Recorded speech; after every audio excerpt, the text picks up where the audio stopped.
बुजुर्गाने दीन बताते हैं कि अल्लाह ताला 3 तरीकों के साथ अपने ख़ास बंदों से हम कलाम हो जाता है।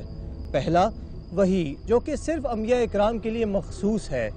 दूसरा, इल्हाम जो कि मुकर्रब ख़ास बंदे के दिल में यकायक पैदा हो जाता है। और तीसरा, कशफ जिसके ज़रिए अल्लाह ताला अपने ख़ास बंदों की नज़रों के सामने से पर्दे उठा देता है।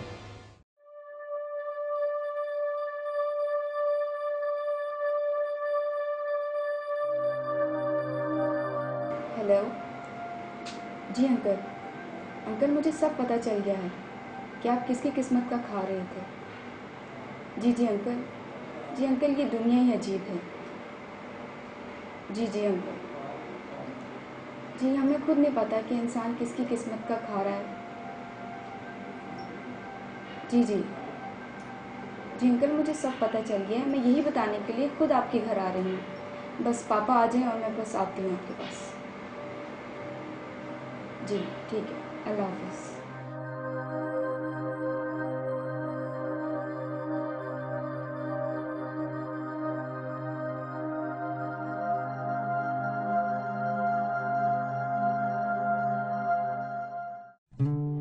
सर, बेटी सना कुछ कहना चाह रही थी आपसे। हाँ बोलो बेटा, क्या बात है?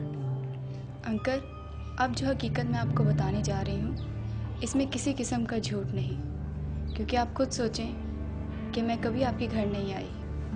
हाँ ये तो सही है। अंकल, 7 माह पहले आपके घर एक माली काम किया करते थे जिसका नाम अहमद था। हाँ हाँ।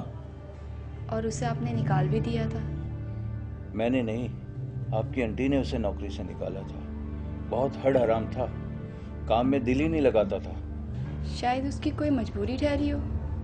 मजबूरी क्या, वो मेरे वालिद मरहूम के ज़माने से था, इसीलिए मैं उसे बर्दाश्त करता था।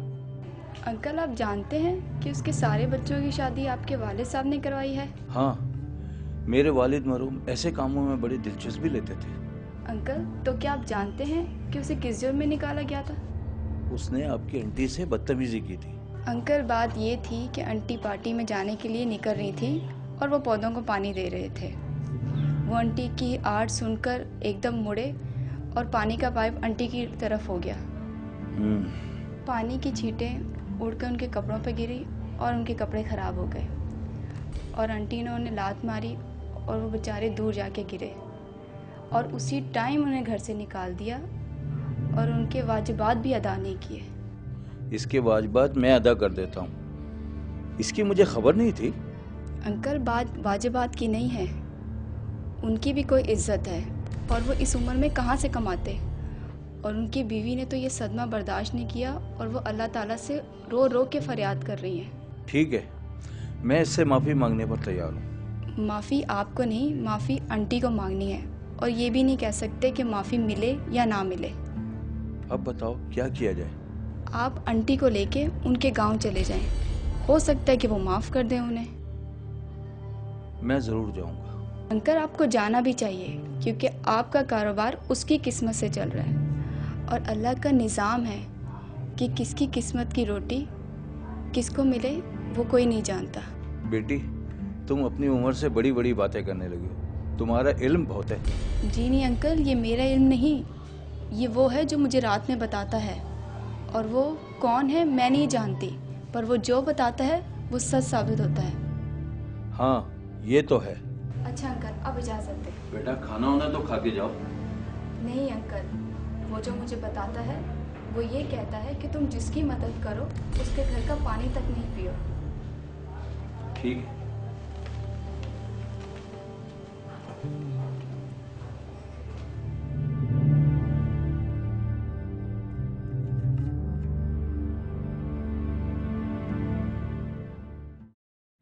सुनिए। अरे सुनिए, मैं आपसे कह रही हूँ। क्या है? आज तक एक बात मुझे समझ नहीं आई, सना को ये बातें कौन बता रहा है जो सच हो जाती हैं? तो इसमें हमारा नुकसान ही क्या है? हमें फ़ायदा ही हो रहा है ना।